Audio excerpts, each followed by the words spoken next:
ಪ್ರತಿಭಟನೆ ಮಾಡಬಾರದು ಅಂತ ಪಿಟಿಷನ್ ಹಾಕಿದ್ರಿ.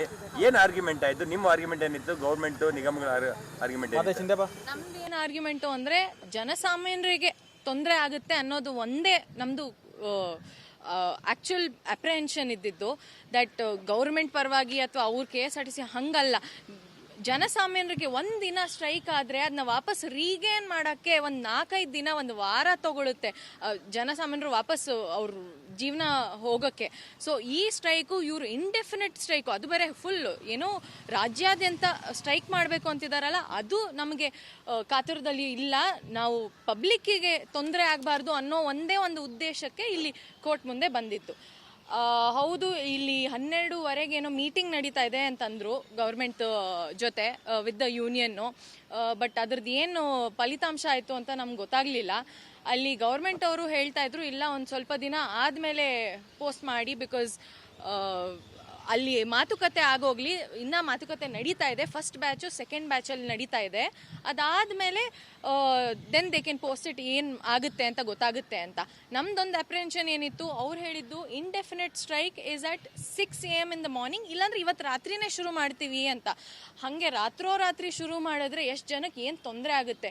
ಅದು ಯಾರೋ ಒಬ್ರು ಮಿಡಲ್ ಕ್ಲಾಸಲ್ಲಿ ಇರೋರು, the widest network of transportation ಅಂದರೆ ಎಲ್ಲ ನಾರ್ತಲ್ಲೆಲ್ಲ ಅಂತಾರೆ ಟ್ರೇನು ಗೀನು ಅಂತ. ಬಟ್ ನಮ್ದ್ರಲ್ಲಿ ಕರ್ನಾಟಕ ಸಾರಿಗೆನೆ ವೈಡೆಸ್ಟ್ ನೆಟ್ವರ್ಕ್, ಹೋಗೋಕ್ಕೆ ಬರೋಕ್ಕೆ ಎಲ್ಲರಿಗೂ ಜನರಿಗೂ. ಸೊ ಅದಕ್ಕೆ ತೊಂದರೆ ಆಗಬಾರ್ದು, ಜನರ ಹಿತಾಸಕ್ತಿ ನೋಡ್ಕೊಂಡು ಮಾತ್ರ ನಾವು ಇಲ್ಲಿ ಪೆಟಿಷನ್ ಹಾಕಿರೋದು ಹೊರತು ಒಟ್ಟಿನಲ್ಲಿ ಆರ್ಡರ್ ಮಾಡಿರೋದು ಏನು ಅಂದರೆ ನಾಳೆವರೆಗೂ ಸ್ಥಗಿತಗೊಳಿಸಬೇಕು, ಸ್ಟ್ರೈಕ್ ಅಂತ ಹೋಗ್ಕೂಡ್ದು ಅಂತ ಆರ್ಡರ್ ಮಾಡಿದ್ದಾರೆ ನ್ಯಾಯ.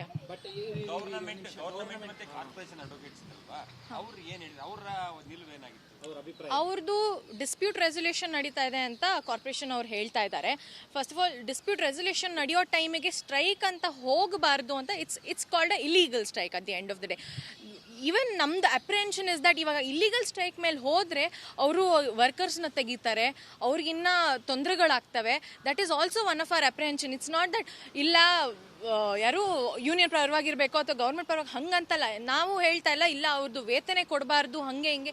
ನಮ್ದು ಏನೋ ಕಂಟೆನ್ಷನ್, ನಮ್ದು ಏನಿದೆ ಇಲ್ಲಿ ಪಬ್ಲಿಕ್ಕಿಗೆ ತೊಂದರೆ ಆಗಬಾರ್ದು. ಇವರು ಗೌರ್ಮೆಂಟು, ಕಾರ್ಪೊರೇಷನ್ನು ಮತ್ತು ಯೂನಿಯನು ಎಲ್ಲ ಒಟ್ಟುಗೂಡಿ ನೀಟಾಗಿ ಒಂದು ಕನ್ಸೆನ್ಸಸ್ ಬರಲಿ.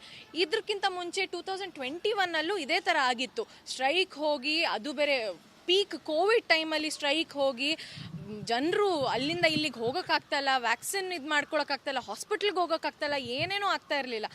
Then it was in a very bad state. So ಅದನ್ನ ಆ ಸ್ಟೇಟ್ ಹೋಗಬಾರ್ದು ಅಂತ ಪ್ರಿಯೆಂಪ್ಟಿವ್ ಮೆಷರ್ ಆಗಿ ನಾವು ಬಂದಿದ್ದು. ಬಟ್ ಇದಕ್ಕೊಂದು ಆ್ಯಡಿಂಗ್ ಪಾಯಿಂಟ್, ಈಗ ನೀವು ಹೇಳ್ತಾ ಈಗ PL ಜನರಿಗೆ ಸಾಮಾನ್ಯಕ್ಕೆ ತೊಂದರೆ ಆಗ್ತಿಲ್ಲ. ಬಟ್ KSRTC ಅವರಿಗೆ 35 ತಿಂಗಳಿಂದ ಸರಿಯಾಗಿ ಇದೇ ಕೊಟ್ಟಿಲ್ವಲ್ಲ ಸಂಬಳ. ಹೌದು, ದಟ್ ಈಸ್ ವೈ ಸ್ಟ್ರೈಕ್ ಮಾಡೋದ್ರಲ್ಲಿ ಏನು ತಪ್ಪಿದೆ ಅಂತ ನೀವು ಹೇಳ್ತೀರಿ. ಹೌದು, ಎಸ್, ಸ್ಟ್ಯಾಚ್ಯುಟರಿ ನೀಟಾಗಿ ಅವರು ಪ್ರಾವಿಷನ್ ಕೊಟ್ಟಿದೆ. ಬೇಸಿಕ್ ನೀಡ್ಸ್ ಬೇಕೇ ಬೇಕು. For this very reason why we are asking also, ಈ ಗೌರ್ಮೆಂಟು, ಕಾರ್ಪೊರೇಷನ್ನು ಮತ್ತು ಯೂನಿಯನ್ ಎಲ್ಲ ಒಟ್ಟುಗೂಡಿ let them come to a conclusion. ಅವ್ರು ಲಾಸ್ಟ್ ಟೈಮು 2020 ಏನಾಯಿತು, 2020 ಏನು ಮಾಡಿದ್ರು, 2020 ಆ್ಯಕ್ಚುಲಿ ಪೇ ರಿವಿಷನ್ ಆಗಬೇಕಿತ್ತು. Because of Covid they moved it forward. 23 ಆಯಿತು. 23 ಆಗಿದ್ದು ನೆಕ್ಸ್ಟ್ ಇಲ್ಲ 27 ಆಗೋದು ಅಂತ ಗೌರ್ಮೆಂಟ್ದು ಸ್ಟ್ಯಾಂಡ್ ಇದೆ. ಗೌರ್ಮೆಂಟ್ ಎಷ್ಟು ಕಾರ್ಪೊರೇಷನ್ ಎಷ್ಟು ಪೇ ಕೊಡಬೇಕು? Almost 2000 crores they have to pay the workers. And ಇದ್ಯಾಷ್ಟು ದುಡ್ಡು is also one of the question which is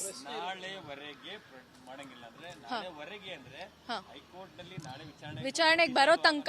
ಹೌದು ಹೌದು ಹೌದು, ನಾಳೆವರೆಗೂ ಒಟ್ಟಿನಲ್ಲಿ ವಿಚಾರಣೆಗೆ ನಾಳೆಗೆ ಹಾಕ್ಕೊಂಡಿದ್ದಾರೆ. Till then not to precipitate or not to ಇದು. ನಾಳೆ ನಮ್ಗೆ ಲಿಸ್ಟ್ ಸಂಜೆ ಗೊತ್ತಾಗುತ್ತೆ, ಮುಂದಿನ ಆದೇಶ. ಪ್ರತಿಭಟನೆ ಮಾಡಬಾರದು ಅಂತ ಪಿಟಿಷನ್ ಹಾಕಿದ್ರಿ. ಏನ್ ಆರ್ಗ್ಯುಮೆಂಟ್ ಆಯ್ತು? ನಿಮ್ಮ ಆರ್ಗ್ಯುಮೆಂಟ್ ಏನಿತ್ತು? ಗೌರ್ಮೆಂಟ್ ನಿಗಮಗಳ ಆರ್ಗ್ಯುಮೆಂಟ್ ನಮ್ದು ಏನು ಆರ್ಗ್ಯುಮೆಂಟು ಅಂದ್ರೆ ಜನಸಾಮಾನ್ಯರಿಗೆ ತೊಂದರೆ ಆಗುತ್ತೆ ಅನ್ನೋದು ಒಂದೇ ನಮ್ದು ಆಕ್ಚುಲ್ ಅಪ್ರೆಹೆನ್ಷನ್ ಇದ್ದಿದ್ದು. ದಟ್ ಗೌರ್ಮೆಂಟ್ ಪರವಾಗಿ ಅಥವಾ ಅವ್ರ KSRTC ಹಂಗಲ್ಲ. ಜನಸಾಮಾನ್ಯರಿಗೆ ಒಂದಿನ ಸ್ಟ್ರೈಕ್ ಆದರೆ ಅದನ್ನ ವಾಪಸ್ ರೀಗೇನ್ ಮಾಡೋಕ್ಕೆ ಒಂದು 4-5 ದಿನ, ಒಂದು ವಾರ ತಗೊಳುತ್ತೆ ಜನಸಾಮಾನ್ಯರು ವಾಪಸ್ ಅವ್ರ ಜೀವನ ಹೋಗೋಕ್ಕೆ. ಸೊ ಈ ಸ್ಟ್ರೈಕು ಇವರು ಇಂಡೆಫಿನಿಟ್ ಸ್ಟ್ರೈಕು, ಅದು ಬೇರೆ ಫುಲ್ ಏನೋ ರಾಜ್ಯಾದ್ಯಂತ ಸ್ಟ್ರೈಕ್ ಮಾಡಬೇಕು ಅಂತಿದಾರಲ್ಲ, ಅದು ನಮಗೆ ಕಾತುರದಲ್ಲಿ ಇಲ್ಲ. ನಾವು ಪಬ್ಲಿಕ್ಕಿಗೆ ತೊಂದರೆ ಆಗಬಾರ್ದು ಅನ್ನೋ ಒಂದೇ ಒಂದು ಉದ್ದೇಶಕ್ಕೆ ಇಲ್ಲಿ ಕೋರ್ಟ್ ಮುಂದೆ ಬಂದಿತ್ತು. ಹೌದು, ಇಲ್ಲಿ 12:15 ಏನೋ ಮೀಟಿಂಗ್ ನಡೀತಾ ಇದೆ ಅಂತಂದ್ರು ಗೌರ್ಮೆಂಟ್ ಜೊತೆ ವಿತ್ ದ ಯೂನಿಯನ್ನು. ಬಟ್ ಅದ್ರದ್ದು ಏನು ಫಲಿತಾಂಶ ಆಯಿತು ಅಂತ ನಮ್ಗೆ ಗೊತ್ತಾಗಲಿಲ್ಲ. ಅಲ್ಲಿ ಗೌರ್ಮೆಂಟ್ ಅವರು ಹೇಳ್ತಾ ಇದ್ರು, ಇಲ್ಲ ಒಂದು ಸ್ವಲ್ಪ ದಿನ ಆದಮೇಲೆ ಪೋಸ್ಟ್ ಮಾಡಿ, ಬಿಕಾಸ್ ಅಲ್ಲಿ ಮಾತುಕತೆ ಆಗೋಗ್ಲಿ, ಇನ್ನ ಮಾತುಕತೆ ನಡೀತಾ ಇದೆ. ಫಸ್ಟ್ ಬ್ಯಾಚು ಸೆಕೆಂಡ್ ಬ್ಯಾಚಲ್ಲಿ ನಡೀತಾ ಇದೆ. ಅದಾದಮೇಲೆ then they can post it ಏನು ಆಗುತ್ತೆ ಅಂತ ಗೊತ್ತಾಗುತ್ತೆ ಅಂತ. ನಮ್ದೊಂದು ಅಪ್ರೆನ್ಷನ್ ಏನಿತ್ತು, ಅವ್ರು ಹೇಳಿದ್ದು indefinite strike is at 6 AM in the morning, ಇಲ್ಲಾಂದ್ರೆ ಇವತ್ತು ರಾತ್ರಿನೇ ಶುರು ಮಾಡ್ತೀವಿ ಅಂತ. ಹಾಗೆ ರಾತ್ರಿ ಶುರು ಮಾಡಿದ್ರೆ ಎಷ್ಟು ಜನಕ್ಕೆ ಏನು ತೊಂದರೆ ಆಗುತ್ತೆ. ಅದು ಯಾರೋ ಒಬ್ರು ಮಿಡಲ್ ಕ್ಲಾಸಲ್ಲಿ ಇರೋರು, the widest network of transportation ಅಂದರೆ ಎಲ್ಲ ನಾರ್ತಲ್ಲೆಲ್ಲ ಅಂತಾರೆ ಟ್ರೇನು ಗೀನು ಅಂತ. ಬಟ್ ನಮ್ಮದ್ರಲ್ಲಿ ಕರ್ನಾಟಕ ಸಾರಿಗೆನೇ ವೈಡೆಸ್ಟ್ ನೆಟ್ವರ್ಕು, ಹೋಗೋಕ್ಕೆ ಬರೋಕ್ಕೆ ಎಲ್ಲರಿಗೂ ಜನರಿಗೂ. ಸೊ ಅದಕ್ಕೆ ತೊಂದರೆ ಆಗಬಾರ್ದು, ಜನರ ಹಿತಾಸಕ್ತಿ ನೋಡ್ಕೊಂಡು ಮಾತ್ರ ನಾವು ಇಲ್ಲಿ ಪೆಟಿಷನ್ ಹಾಕಿರೋದು ಹೊರತು ಒಟ್ಟಿನಲ್ಲಿ ಆರ್ಡರ್ ಮಾಡಿರೋದು ಏನು ಅಂದರೆ ನಾಳೆವರೆಗೂ ಸ್ಥಗಿತಗೊಳಿಸ್ಬೇಕು, ಸ್ಟ್ರೈಕ್ ಅಂತ ಹೋಗ್ಕೂಡ್ದು ಅಂತ ಆರ್ಡರ್ ಮಾಡಿದ್ದಾರೆ ನ್ಯಾಯ. ಬಟ್ ಗವರ್ನಮೆಂಟ್ ಮತ್ತೆ ಕಾರ್ಪೊರೇಷನ್ ಅಡ್ವೊಕೇಟ್ಸ್ ಅಲ್ವಾ, ಅವ್ರು ಏನು ಹೇಳಿದ್ರು, ಅವರ ನಿಲುವೇನಾಗಿತ್ತು, ಅವರ ಅಭಿಪ್ರಾಯ? ಅವ್ರದ್ದು ಡಿಸ್ಪ್ಯೂಟ್ ರೆಸೊಲ್ಯೂಷನ್ ನಡೀತಾ ಇದೆ ಅಂತ ಕಾರ್ಪೊರೇಷನ್ ಅವ್ರು ಹೇಳ್ತಾ ಇದ್ದಾರೆ. First of all, dispute resolution ನಡೆಯೋ ಟೈಮಿಗೆ ಸ್ಟ್ರೈಕ್ ಅಂತ ಹೋಗಬಾರ್ದು ಅಂತ. It's called a illegal strike at the end of the day. Even ನಮ್ದು ಅಪ್ರೆನ್ಷನ್ ಇಸ್ ದಟ್ ಇವಾಗ ಇಲ್ಲಿಗಲ್ ಸ್ಟ್ರೈಕ್ ಮೇಲೆ ಹೋದರೆ ಅವರು ವರ್ಕರ್ಸ್ನ ತೆಗಿತಾರೆ, ಅವ್ರಿಗಿನ್ನ ತೊಂದರೆಗಳಾಗ್ತವೆ. That is also one of our apprehension. It's not that ಇಲ್ಲ ಯಾರು ಯೂನಿಯನ್ ಪರವಾಗಿರಬೇಕು ಅಥವಾ ಗೌರ್ಮೆಂಟ್ ಪರವಾಗಿ, ಹಂಗಂತಲ್ಲ. ನಾವು ಹೇಳ್ತಾ ಇಲ್ಲ ಅವ್ರದ್ದು ವೇತನ ಕೊಡಬಾರ್ದು ಹಂಗೆ ಹಿಂಗೆ. ನಮ್ದು ಏನೂ ಕಂಟೆನ್ಷನ್, ನಮ್ದು ಏನಿದೆ ಇಲ್ಲಿ ಪಬ್ಲಿಕ್ಕಿಗೆ ತೊಂದರೆ ಆಗಬಾರ್ದು. ಇವರು ಗೌರ್ಮೆಂಟು, ಕಾರ್ಪೊರೇಷನ್ನು ಮತ್ತು ಯೂನಿಯನು ಎಲ್ಲ ಒಟ್ಟುಗೂಡಿ ನೀಟಾಗಿ ಒಂದು ಕನ್ಸೆನ್ಸಸ್ ಬರಲಿ. ಇದಕ್ಕಿಂತ ಮುಂಚೆ 2021 ಇದೇ ಥರ ಆಗಿತ್ತು. ಸ್ಟ್ರೈಕ್ ಹೋಗಿ, ಅದು ಬೇರೆ ಪೀಕ್ ಕೋವಿಡ್ ಟೈಮಲ್ಲಿ ಸ್ಟ್ರೈಕ್ ಹೋಗಿ ಜನರು ಅಲ್ಲಿಂದ ಇಲ್ಲಿಗೆ ಹೋಗೋಕ್ಕಾಗ್ತಾಯಿಲ್ಲ, ವ್ಯಾಕ್ಸಿನ್ ಇದು ಮಾಡ್ಕೊಳಕ್ಕಾಗ್ತಾಯಿಲ್ಲ, ಹಾಸ್ಪಿಟ್ಲಿಗೆ ಹೋಗೋಕ್ಕಾಗ್ತಾಯಿಲ್ಲ, ಏನೇನೂ ಆಗ್ತಾ ಇರಲಿಲ್ಲ. Then it was in a very bad state. So ಅದನ್ನ ಆ ಸ್ಟೇಟ್ ಹೋಗಬಾರ್ದು ಅಂತ ಪ್ರಿಯೆಂಪ್ಟಿವ್ ಮೆಷರ್ ಆಗಿ ನಾವು ಬಂದಿದ್ದು. ಬಟ್ ಇದಕ್ಕೊಂದು ಆ್ಯಡಿಂಗ್ ಪಾಯಿಂಟ್, ಈಗ ನೀವು ಹೇಳ್ತಾ ಈಗ PL ಹಾಕಿ ಜನರಿಗೆ ಸಾಮಾನ್ಯಕ್ಕೆ ತೊಂದರೆ ಆಗ್ತಿಲ್ಲ. ಬಟ್ KSRTC ಅವರಿಗೆ 35 ತಿಂಗಳಿಂದ ಸರಿಯಾಗಿ ಇದೇ ಕೊಟ್ಟಿಲ್ವಲ್ಲ ಸಂಬಳ. ಹೌದು, ದಟ್ ಈಸ್ ವೈ ಸ್ಟ್ರೈಕ್ ಮಾಡೋದ್ರಲ್ಲಿ ಏನು ತಪ್ಪಿದೆ ಅಂತ ನೀವು ಹೇಳ್ತೀರಿ. ಹೌದು, ಎಸ್, ಸ್ಟ್ಯಾಚ್ಯುಟರಿ ನೀಟಾಗಿ ಅವರು ಪ್ರಾವಿಷನ್ ಕೊಟ್ಟಿದೆ. ಬೇಸಿಕ್ ನೀಡ್ಸ್ ಬೇಕೇ ಬೇಕು. For this very reason why we are asking also, ಈ ಗೌರ್ಮೆಂಟು, ಕಾರ್ಪೊರೇಷನ್ನು ಮತ್ತು ಯೂನಿಯನ್ ಎಲ್ಲ ಒಟ್ಟುಗೂಡಿ let them come to a conclusion. ಅವ್ರು ಲಾಸ್ಟ್ ಟೈಮು 2020 ಏನಾಯಿತು, 2020 ಏನು ಮಾಡಿದ್ರು, 2020 ಆ್ಯಕ್ಚುಲಿ ಪೇ ರಿವಿಷನ್ ಆಗಬೇಕಿತ್ತು. Because of Covid they moved it forward. 23 ಆಯಿತು. 23 ಆಗಿದ್ದು ನೆಕ್ಸ್ಟ್ ಇಲ್ಲ 27 ಆಗೋದು ಅಂತ ಗೌರ್ಮೆಂಟ್ದು ಸ್ಟ್ಯಾಂಡ್ ಇದೆ.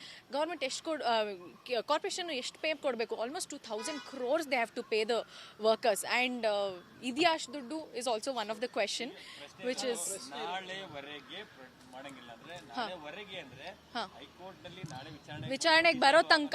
ಹೌದು. ನಾಳೆ ಫುಲ್ ಡೇ ಮಾಡಂಗಿಲ್ಲ. ನಾಳೆವರೆಗೂ ಒಟ್ಟಿನಲ್ಲಿ ವಿಚಾರಣೆಗೆ ನಾಳೆಗೆ ಹಾಕ್ಕೊಂಡಿದ್ದಾರೆ. Till then not to prospect or not to ಇದು. ನಾಳೆ ನಮ್ಗೆ ಲಿಸ್ಟ್ ಸಂಜೆ ಗೊತ್ತಾಗುತ್ತೆ. ಮುಂದಿನ ಆದೇಶ. ಪೂರ್ತಿ